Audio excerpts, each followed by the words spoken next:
Good morning. Can you hear me? I don't know about you, but I've been here for about 45 minutes or so. And when I was watching the screen, it was hurting my eyes. Is it hurting your eyes, or is it only me? Okay, as long as you guys are okay with that screen, that's fine. But at least it did bother me a little bit. I thought, Richard, I didn't want to spring a surprise, but I certainly thought there could perhaps be toned down a bit in terms of its brightness, if at all possible. If not, if you guys are okay, let's push on. Okay. When Darcy invited me to cover something about process and technology, one of the things that I briefed him and said, this is not about process or technology when you start looking at it from a human capital perspective. It's about orchestrating and organizing not just these two elements or components, as I'd like to call, but also about the people, structure, and strategy. And what I hope to achieve in the next 15, 18 minutes is to kind of demystify for you some of the jargon that we have been using, hearing, reading, okay, or even sharing across the business spectrum globally. Let me start with human capital management. Investing in human capital management, in my opinion, is actually about polishing your uncut diamond into something which is of material wealth. And why would I say that? Because most of the time, when I interact with a couple of hundred CEOs and a couple of thousand HR professionals and business leaders globally, what I find in my experience is that there isn't a distinct comprehension between what is human capital management, what is HR functional capability, what is HR TOM, right? And within the HR functional capability, what does a HR person do? And we constantly get badgered with statements like, oh, you need to be more strategic, you are at the moment at a transactional space, you got to be more value-adding as a professional, etc. So hopefully, with a few slides, I hope to sort of unclutter all of that and share with you something about a Pentagon model that I have created, which will be a kind of a pinboard for CEOs and HR leaders in understanding what is human capital management is all about. Okay, so let's look at what is HCM. To me, HCM is about people, process, and organizational relationship. When I ask CEOs, what is your biggest asset in your company? What would the CEOs or HR leaders say? What would you say? What would you say when we ask, what is your biggest asset? Talent, people, right? I'd like you to change the mindset of that today. It's not about people. There is enough evidence to establish that it is about relationships. You can bring 1,000 people together into the organization and try and make them productive. Put engagement processes in place, but if you do not have relationships and an opportunity to build those relationships within people, you ain't going to get the kind of productivity, performance, efficiency, effectiveness in the organization. So it is that relationship, and how do you manage that relationship is all about HCM. And it is just simply been categorized by me into 3 components, if you like. One is workforce acquisition, everything you need to get right from skills and strategy and values and attitude of the individuals, if you like, and then move on to workforce management. This is where there are 4 elements I want to highlight. One is about capability. You heard from Jesse about capability. You heard him share about Dave Aldrich, talking more about capability nowadays. It's about aligning the capability, measuring the effectiveness of not just from capability perspective, but the whole gamut of what it takes in terms of the target operating model to run your business. Enhance efficiencies, and finally building the enablers. Enablers to me are culture, values, engagement, etc. And the last bucket is about optimization. How do you sort of align it to the business strategy and then ensure that you get from a customer perspective, maximize your returns, and internally, you get your operational costs down. Just a question here. Who is the customer? Again, it's a process of journey that, companies have gone through, even HR professionals have gone through in talking a language, and I just want to make that clear as well. Who is your customer? In the company, when you're working as HR professionals or CEOs, who is your customer?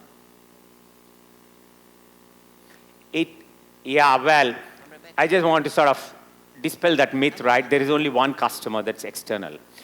Again, in my experience, I constantly used to hear CEOs and HR leaders saying, there is an internal customer, there is an external customer. Unfortunately, that is something which has set back a lot about different psyches in running the business. There is only one customer, which is external. So when you start looking at maximizing customer satisfaction, to me, it's about that external customer out there, and what do you play as a human resource professional in contributing to that satisfaction of the customer, the CSI, Customer Satisfaction Index, all of that is externally focused. So that's about human capital management. Now let me just bring you to what is HR functional capability. So for running an organization, you need to run your human capital management practices to achieve business goals. Now, within that, there is HR function. Functional capability is all about those three buckets. What happened? Okay, so the three distinct buckets are transaction, value added, and strategic. Can we have this back on, please? Okay, great. Thank you. So the functional capability continuum is about these three things: transaction, your payroll, your benefits, your compliance, your recruiting, your training, and onboarding, etc. And then you go into value-added space, which is about the whole space of workforce planning, training and development, performance management, talent management, and what have you. And the third one is strategic. There is often a situation where HR professionals constantly are being badgered by saying, you got to move from being transaction to strategic. Isn't it? Every single forum I go to, every single forum I address or listen into, you constantly talk about, oh, what is transaction and what is strategic. In my experience, I thought I'll just pull it all together and put in some elements of what really this means, not just about using the jargon of capability continuum, but unfold it for you on what some of those things are. Now, when you want to move from transaction to strategic, it is not about one or the other.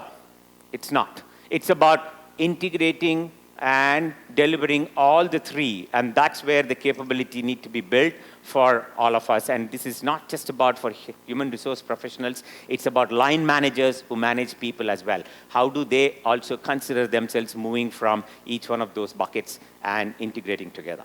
So that's about HR functional capability continuum. Let me restrict this to saying HR professionals ought to be in this spectrum. Where you are in your journey, you got to figure it out. Now let's move to what is HR Tom. Many organizations have been hearing, working, and considering what is called a HR Tom. Okay, and why did it go back? This is a pictorial depiction of, simplistic depiction of what a HR Tom is all about. It just constitutes a 4-5 components, if you like: structure, people, process, technology, backed by culture, governance, metrics, and risk. Metrics, analytics, all of that to help you to manage, orchestrate everything which is there in the target operating model. Let me try and elaborate that a little bit further later. Now, why HR Tom?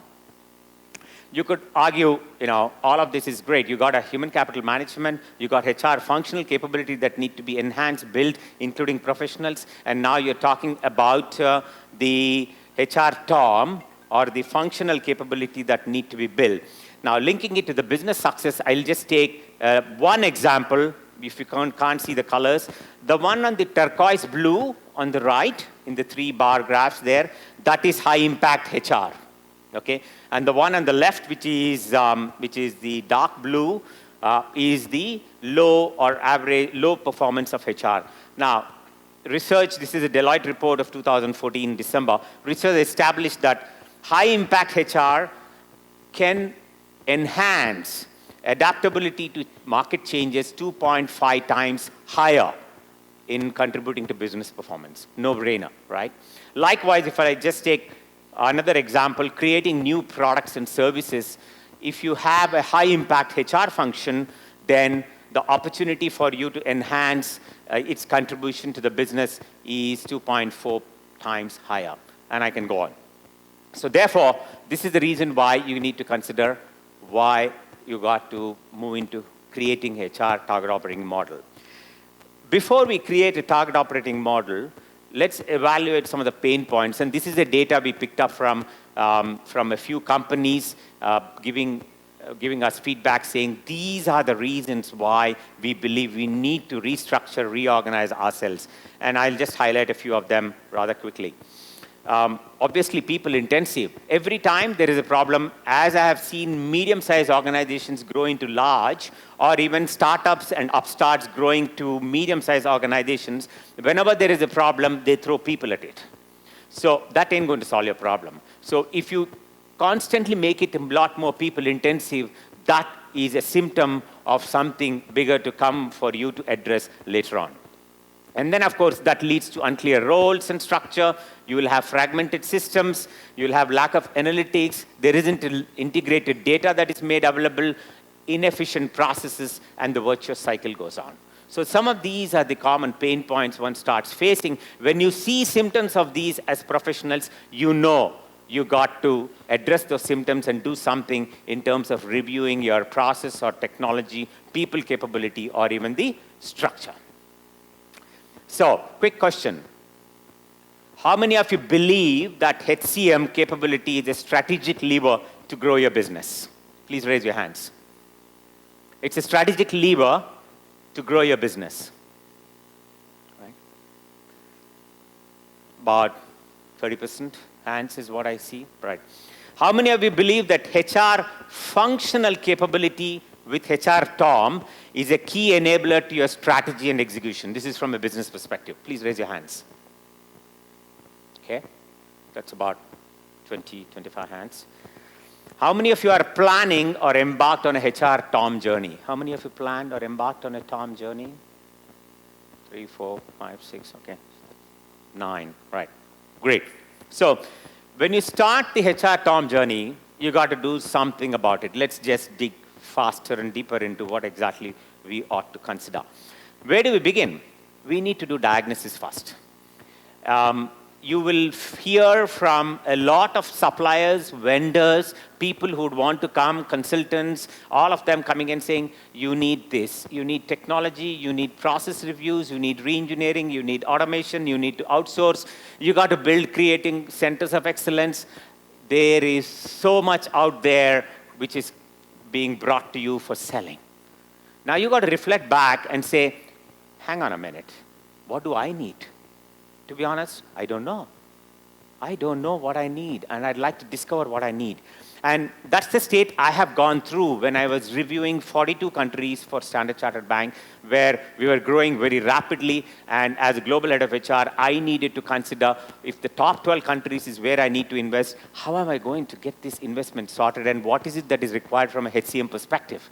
And every time the CEO asked me, and I say, give me 6 weeks' time, which is ridiculous, okay? Nobody's going to wait for that kind of a time. So we needed to create something, and that's one of the reasons why ICube was born, a tool which we created and launched just about a few months ago, because it started now helping many organizations to discover what is human capital management is all about. And I'm just going to quickly cover through some of those aspects. What you see there is 5 dimensions. Okay, at the center of everything is achieving business results, and then what you see there is what I call human capital life cycle, which is attract and retain, measure performance, reward and recognize, build capability, institutionalize process and culture. Okay, those are the 5 dimensions of human capital life cycle. Don't even try to take notes. Don't you worry. There are some brochures out here. We can always hand those over to you at the end of it all to make you understand this model a little bit better. Okay, now, under attract and retain, the natural progression when you start a business is to get your structure, grade, titles, and pay. That's your starting point. Okay, then you move on to workforce planning, talent acquisition, and onboarding. And then you start looking at, once you have your people in place, you start having talent management and retention. And finally, once you start having talent management and retention, you start thinking about career and succession. That's your natural growth path in the attract and retain dimension. Okay? Moving on to measure performance. Before you come to performance management, the first thing you need to do is to understand your balance scorecard, your KPIs. Is it only about one particular area, or you just want to focus on a few things put together from a balance scorecard perspective? Then you come to performance management. Okay, and you start thinking about employer value proposition, employer brand, all of that which needed to be built. And finally, you got to look at human capital index. Okay, and I'm going to quickly move to the reward and recognize, which is all about rewards, benefits, recognition, etc. And then we start looking at building capability. It's about HR functional capability, then goes to knowledge management, leadership development, global mindset, etc. And then institutionalized process and culture. Again, I'm not covering this in detail because the model is something which I'll share that with you in a hard copy if you like. So this whole thing is about ICube diagnosis that we created. It's a web-enabled, structured, scalable, self-discovery tool. Even as I speak, a few companies in Philippines, or at least one that I know of, is completed. CEO, CFO, and CTO, and head of HR, etc. have completed this diagnosis, and we are facilitating a workshop to say, okay, this is where you stand in terms of your capability, maturity model, and this is what you need to consider next aligning to your business strategy. That's how this tool starts to add value. And the report in itself is a lot more detailed. Now, what do you do post-diagnosis? You will identify where are you today, what are the gaps, what do you need to do next? Okay? And then we just move quickly into TOM methodology. Now, TOM methodology is where what you do is you start taking the diagnosis and look at the stakeholder feedback. You look at your external benchmarking, Gartner research, and what have you. And then you look at internal stakeholder review as well, where you start engaging people and processes to understand whether we are on the right track. And once you complete the analysis, then you get a few things. You get an assessment of the climate. Okay? Then you start creating guiding principles for TOM.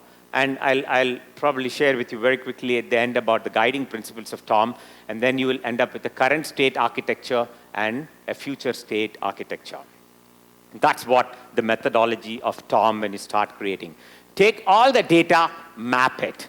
And I'm going to try and simplify it, so map it into those 5 buckets. Structure, strategy, then you have your people, policy, technology. And then in the midst is your culture. Okay? Let's just quickly take one example. If you were to look at the operating model, how do you need to review your structure? Business HR, if you're just a Philippine company and you don't have any footprint outside Philippines, you don't need business and country HR. You just need HR attached to the business. Okay, these 2 separate components are not really required. But if you are in a regional player, then you need centers of excellence. Then you start having your HR service centers as well. Okay, HR service centers could be outsourcing and other things which you need to consider. I've been indicated that it's a timeout. I'll take a few minutes and then I'll complete that. Thank you for that. The operating model, this is the current state of a company which we reviewed. There are some 24 end-user computing systems. None of them talk to each other. None of them talk to each other. And there's no point in having something like this because it's going to make you very inefficient. What I'd like to share is your future state architectural model. That's actually 17 minutes in my timer as well. So I'm surprised that you actually pointed out. Thank you. Operating model is your future state architecture. And I just want to share from the left, which is Centers of excellence, you'll have your source systems, all of what I shared, talent management, performance management, all of them are your source systems. Then you start looking at analytics capability, then move into data warehousing. Today, you don't need to keep a data warehouse in-house in the company. You could actually use cloud for keeping your data. And then you build your analytics capability and your decision-making process. All I'm sharing with you is an example of what it could be in organizing, orchestrating, and delivering to the end user in the way the technology roadmap could look from a HR function perspective. And that's your indicative roadmap. You don't have to do everything in 1 year. You could actually phase it out over 3 years, and that's critical for you because you have to invest in it, and you got to see the benefits of that. One of the approaches that I'd like to highlight is something which we have a tie-up with SAP through Synchrony Global here, which is our strategic partner. You first do the diagnosis of the Pentagon model, and then you can go to solution building. It could look like that. The solutions of SAP are on the outer side of the Pentagon model. So you could integrate diagnosis with solution building instead of jumping straight to solutions, which is what the general tendency is like. So how do you know when you have arrived? How do you know when you have arrived? You have your HR systems on the left, you got your design principles on the middle, and then the business benefits on the right. Okay. I just want to go into cover just 2 of them in the design principles because that's critical for you when you start considering TOM. The first one is about single source data. When you input data into LinkedIn, you don't want to input it yet again in other social media. We get really bored and somebody asks you more questions, we'll say, I'm not interested in getting into this. So you want to have a single source data entry even in the social media. So why would you not ask for a single source data entry within the company?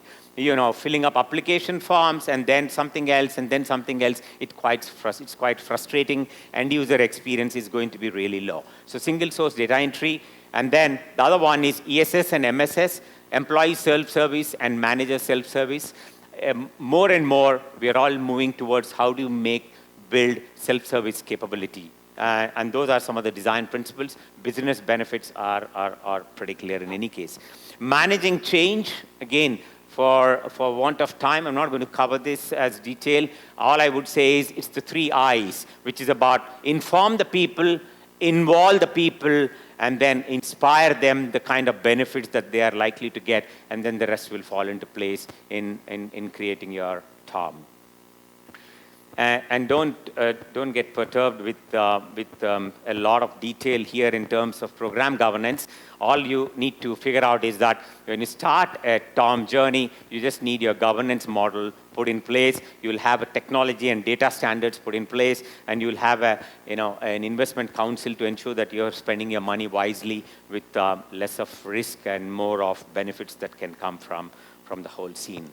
That's how your HR function should look like when you do the time and motion studies of the function and what the people in the function do post-transformation. If you had 70% of the time for transactions in the pre-TOM stage, that has to move to 40% at the transaction level, and then 40 value added and 20% strategic. It has to be a gradual process of growth, obviously, and not necessarily jumping straight from 70% all the way to strategic 50, 60%. It ain't going to happen in 1 or 2 years. It'll take a few years before you get there. Okay. So in summary, HR TOM is all about making your company future ready. It's about making your company future ready. It focuses on process first and then technology next. It's not the other way around. Okay? Decide on what process you would want to have for your business. It's a phased journey which enjoys sponsorship from leaders. Sustained leadership sponsors is what you need, and there is no substitute for that. You can't just break off in the middle. And then it provides measurable business benefits. So in combination of all of that is your structure, people, process, technology, and finally, the culture. So I'll leave you with this question. So are you driving your HR, HCM practices, HR TOM aligned to business? Is the question. Thank you.